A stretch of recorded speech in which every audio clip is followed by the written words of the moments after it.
Namaste विद्यार्थी मित्रों. Today we are going to start the new chapter relation and function. એટલે કે બીજું ચેપ્ટર સંબંધ અને વિધેય. સંબંધ અને વિધેય. જેને અંગ્રેજીમાં શું કહેવાય? Relation and function. વિદ્યાર્થી મિત્રો, આ ચેપ્ટર શરૂ કરતા પહેલા આપણે જોઈએ ક્રમિક જોડની સમાનતા. ક્રમિક જોડની સમાનતામાં શું લઈએ? ધારો કે એક ક્રમિક જોડ xy લઈએ, xy. અને બીજી ક્રમિક જોડ pq લઈએ, pq. ये બંને જો સરખી હોય, બંને જો સમાન હોય તો શું થાય? બંનેના પ્રથમ ઘટક એટલે x p થાય. તો શું થાય? x p. અને બીજા ઘટકો, પહેલી ક્રમિક બીજો ઘટક અને બીજી ક્રમિક જોડનો બીજો ઘટક એટલે y q થાય. y q. આનાથી ઉલટું, જો x p આપેલું હોય અને y q હોય, implies તો શું થાય? ક્રમિક જોડ xy ક્રમિક જોડ pq. એટલે વિદ્યાર્થી મિત્રો, અહીંયા આગળ ક્રમિક જોડની સમાનતામાં આપણે લખ્યું છે અહીંયા કે ક્રમિક જોડ xy ક્રમિક જોડ pq double implies x p અને y q. ટૂંકમાં કહેવાનો ભાવ છે કે જો બે ક્રમિક જોડ સમાન હોય તો એના પ્રથમ ઘટકો સરખાવો અને બીજા ઘટકો સરખાવો તો આપણને એ મળશે. કોઈ વાર આપણને ક્રમિક ત્રિપુટી આપી હોય, ત્રિપુટી એટલે ત્રય, જેનો ઓર્ડર ટ્રિપ્લેટ એમ કહેવામાં આવે, એટલે કે ત્રણ ઘટકો આપેલા હોય x y z equal to ત્રિપુટી p q r. તો તમારે શું પ્રથમ ઘટક સરખાવવાના? x ઇક્વલ ટુ p, પછી બીજા ઘટક સરખાવો y ઇક્વલ ટુ q અને ત્રીજા ઘટક સરખાવો z ઇક્વલ ટુ r. ટૂંકમાં કહેવાનો ભાવ છે કે જો ક્રમિક ત્રિપુટી xyz ઇક્વલ ટુ ક્રમિક ત્રિપુટી pqr જો બંને સમાન થાય તો શું કહી શકાય? x equal to p, y equal to q, z equal to r. એનાથી ઉલટું, જો x ઇક્વલ ટુ p અને y ઇક્વલ ટુ q અને z ઇક્વલ ટુ r જો આપેલું હોય તો ક્રમિક ત્રિપુટી xyz ઇક્વલ ટુ ક્રમિક ત્રિપુટી pqr આપણે કહી શકીએ. આ થઈ વાત આપણી ક્રમિક જોડની સમાનતા. વિદ્યાર્થી મિત્રો, એક ઉદાહરણ લઈએ આપણે. જો તમને આપેલું હોય કે xy ઇક્વલ ટુ 2 5, એનો અર્થ એ થયો કે ક્રમિક જોડ xy અને ક્રમિક જોડ 2y બંને સમાન છે તો આપણે લખી શકીએ x ઇક્વલ ટુ 2 પ્રથમ ઘટક સરખાવો અને પછી દ્વિતીય ઘટક સરખાવો y ઇક્વલ ટુ 5 એમ કહી શકાય. ત્રિપુટી હોય તો ત્રણ ઘટકોને સરખાવો એ રીતે તો તમને x y z ની કિંમત મળી જાય. ચાલો, આ વાત થઈ આપણી ક્રમિક જોડની સમાનતાની વાત. હવે આપણે જોઈએ કાર્ટેશિયન ગુણાકાર.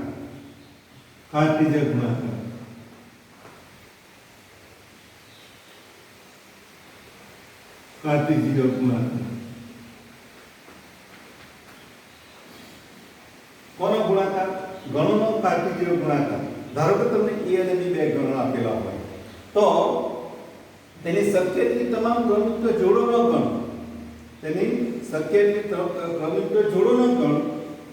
xy કે જ્યાં x belongs to a અને y belongs to b, એનો જે ગણ મળે એને શું કહેવાય? ગણ a અને ગણ b નો કાર્ટેશિયન ગુણાકાર કહેવામાં આવે છે, જેને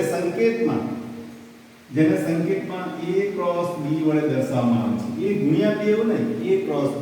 વિદ્યાર્થી મિત્રો, કાર્ટેશિયન ગુણાકારની વ્યાખ્યા યાદ રાખજો. ગણનો કાર્ટેશિયન ગુણાકાર એટલે શું? જો a અને b બે ગણો આપેલા હોય તો તેની શક્ય એટલી તમામ ક્રમિક જોડોનો ગણ xy કે જ્યાં x belongs to a, y belongs to b. x એ ગણ a નો સભ્ય હોય અને y એ ગણ b નો સભ્ય હોય એવી તમામ ક્રમિક જોડોનો ગણ, જેને શું કહેવાય? ગણ a અને ગણ b નો કાર્ટેશિયન ગુણાકાર કહેવામાં આવે છે, જેને સંકેતમાં a ક્રોસ b વડે દર્શાવાય છે. એટલે a cross b equal two છેવટે ક્રોસ શું લખી શકાય?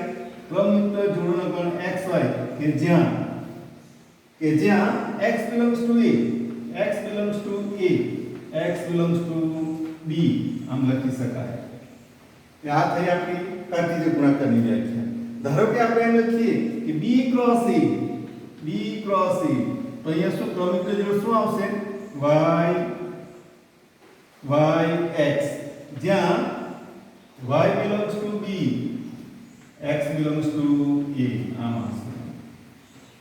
આ થયું આપણી વાત A ક્રોસ B અને B ક્રોસ E વિદ્યાર્થી મિત્રો ગણ બે ગણનો કાર્ટેશિયન ગુણાકાર A cross B equal to ક્રમયુક્ત જોડનો ગણ કે જ્યાં x belongs to A પહેલો ઘટક એ ગણ A નો સભ્ય હોય અને બીજો ઘટક y belongs to B એટલે બીજો ઘટક એ ગણ B નો સભ્ય હોય આ વસ્તુ ખાસ યાદ રાખો ચાલો દાખલા તરીકે આપણે એક ઉદાહરણ લઈએ ધ્યાન આપજો જો ગણ A ઇક્વલ ટુ ABC અને ગણ B ઇક્વલ ટુ 1 2 3 તો A ક્રોસ B શું થશે ધ્યાન આપજો આ ઉદાહરણ તમારે ખાસ યાદ રાખવા જેવું છે A ક્રોસ B શું થશે ગણ A equal to ABC cross ગણ B ઇક્વલ ટુ 1 2 3 તો આપણને ક્રમયુક્ત જોડોનો ગણ મળ્યો કઈ ક્રમયુક્ત જોડ થશે A1 પહેલી ક્રમયુક્ત જોડ A1 બીજી A2 ત્રીજી A3 પછી B1 B2 B3 ત્રીજું C1 C2 અને C3 થશે આ બધા ઘટકો થયા અહીં તમે જુઓ ગણ E માં કેટલા સભ્ય આવેલા છે A B C એટલે 3 સભ્ય આવેલા છે એટલે આપણે એમ કહી શકીએ NA number of elements of set A equal to 3 બીજું ગણ B માં કેટલા સભ્યો છે 1 2 3 એમાં પણ 3 સભ્ય આવેલા છે N3 તો તમે જોઈ શકો A ક્રોસ B માં કેટલા સભ્ય આવ્યા A ક્રોસ B માં તો 1 2 3 4 5 6 7 8 9 આપણે જોઈ શકીએ અહીંયા n A cross B number of elements of a set A cross B equal to 9 છે તો વિદ્યાર્થી મિત્રો આપણે એમ કહી શકીએ n A cross B equal to n A into n B ગણ A ક્રોસ B માં આવેલા સભ્યોની સંખ્યા બરાબર ગણ A માં આવેલા સભ્યોની સંખ્યા ગુણ્યા ગણ B માં આવેલા સભ્યોની સંખ્યા તો આપણે કહી શકીએ 3 તારી NB equal to 3 એટલે 3 તારી 9 એટલે આ 9 થઈ ગયું એનો અર્થ એમ થયો NA cross B equal to NA into NB ચાલો આ એક આપણને ફોર્મ્યુલા મળી રાઈટ હવે તમે જોઈ શકો આ આપણે બે ગણ માટે લીધું 3 ગણ માટે પણ લઈ શકીએ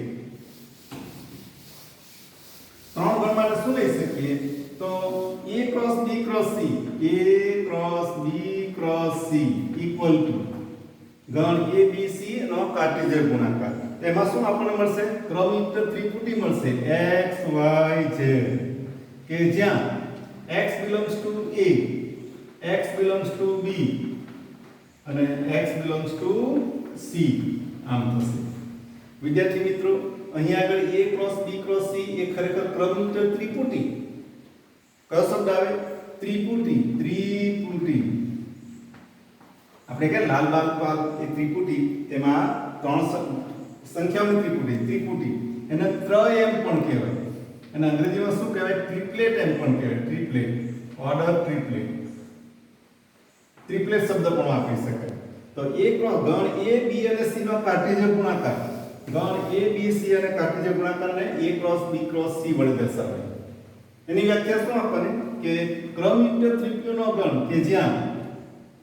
કે જ્યાં પહેલો ઘટક x એ ગણ A નો સભ્ય બીજો ઘટક y એ ગણ B નો સભ્ય અને ત્રીજો ઘટક z એ C નો સભ્ય છે x y અને આ z એ C નો સભ્ય છે આ થઈ આપણી કાર્ટેશિયન ત્રણ ઘટકોનો કાર્ટેશિયન ગુણાકાર જેને આપણે આમ લખીએ તો આના માટે આમ પણ લખી શકાય n A cross B cross C equal to NA into NB into NC આમ પણ લખી શકાય આપણે n a cross b equal two n into nb મેળવ્યું ને એ જ પ્રમાણે n a cross b cross c equal two n a into nb into nc. એનો અર્થઘટન શું થાય કે a cross b cross c માં આવેલા સભ્યોની સંખ્યા એ ગણ a માં આવેલા સભ્યોની સંખ્યા ઇન્ટુ ગણ b માં આવેલા સભ્યોની સંખ્યા ઇન્ટુ ગણ c માં આવેલા સભ્યોની સંખ્યા.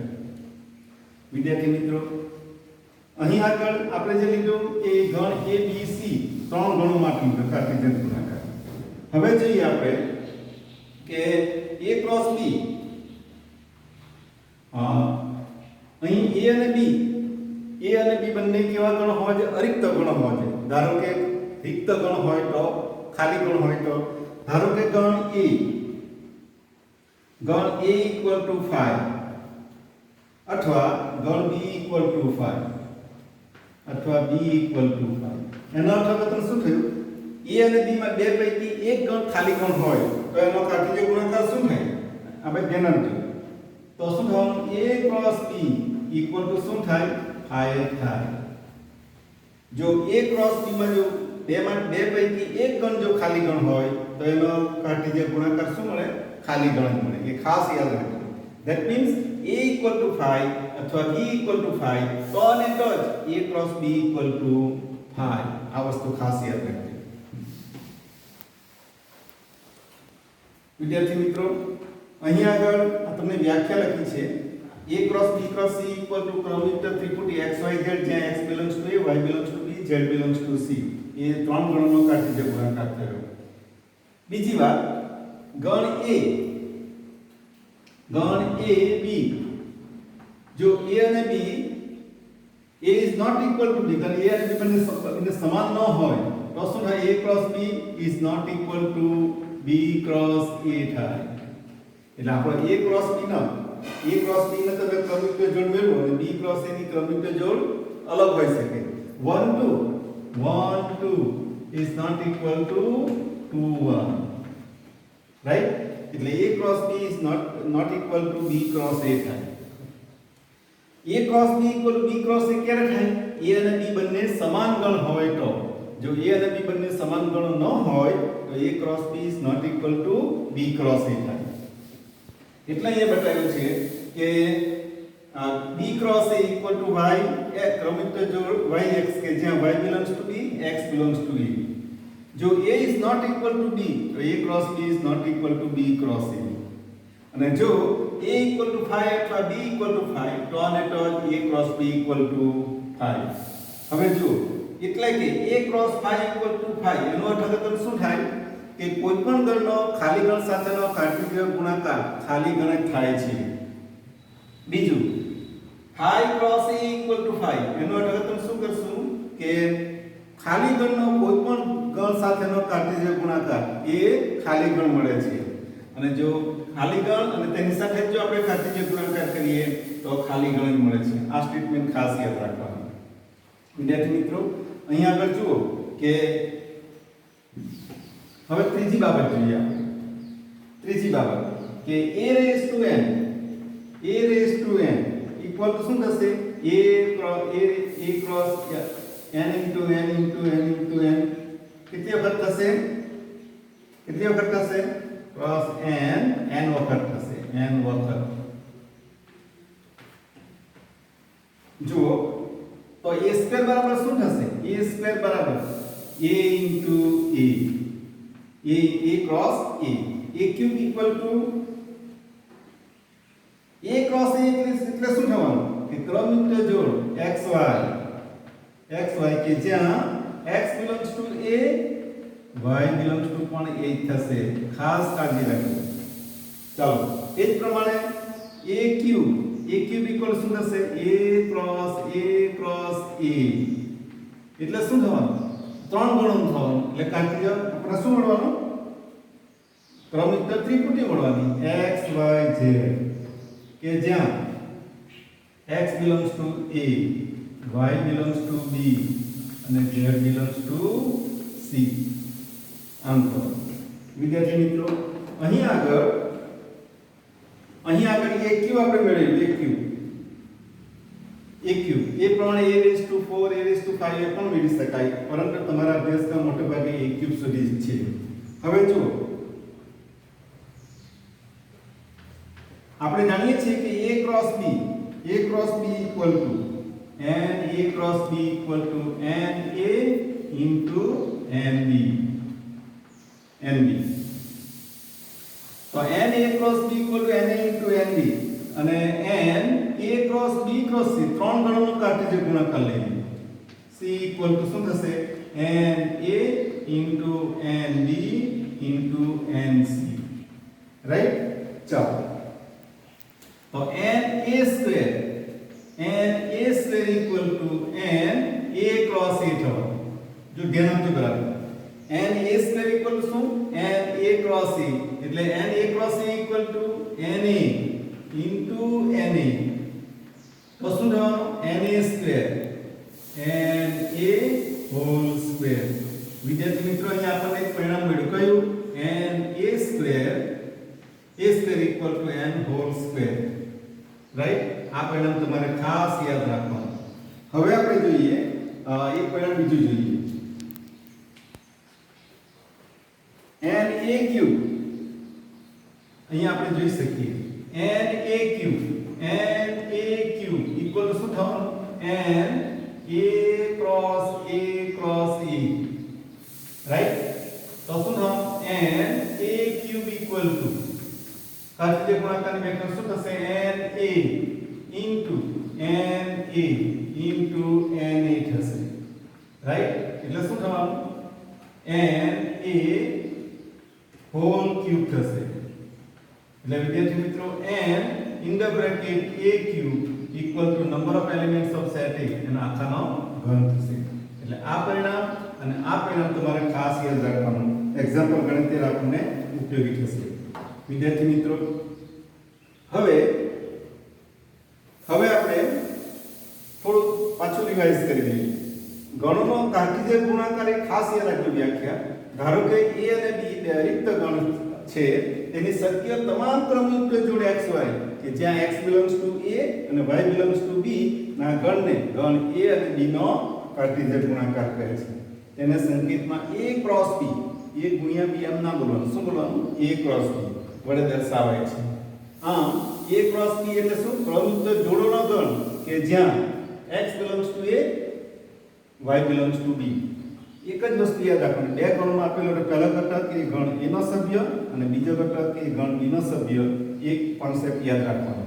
અને જો ત્રણ ગણોનો કાર્ટેશિયન ગુણાકાર હોય તો ક્રમયુક્ત ત્રિપુટીઓનો ગણ કે જ્યાં x y z કે જ્યાં x બિલોંગ્સ ટુ a, પહેલા ઘટક એ ગણ a નો સભ્ય, બીજો ઘટક એ ગણ b નો સભ્ય, ત્રીજો ઘટક એ ગણ c નો સભ્ય થાય. કાર્ટેશિયન ગુણાકારમાં આટલી વસ્તુ તમારે ખાસ યાદ રાખવાની. વિદ્યાર્થી મિત્રો, અહીંયા આગળ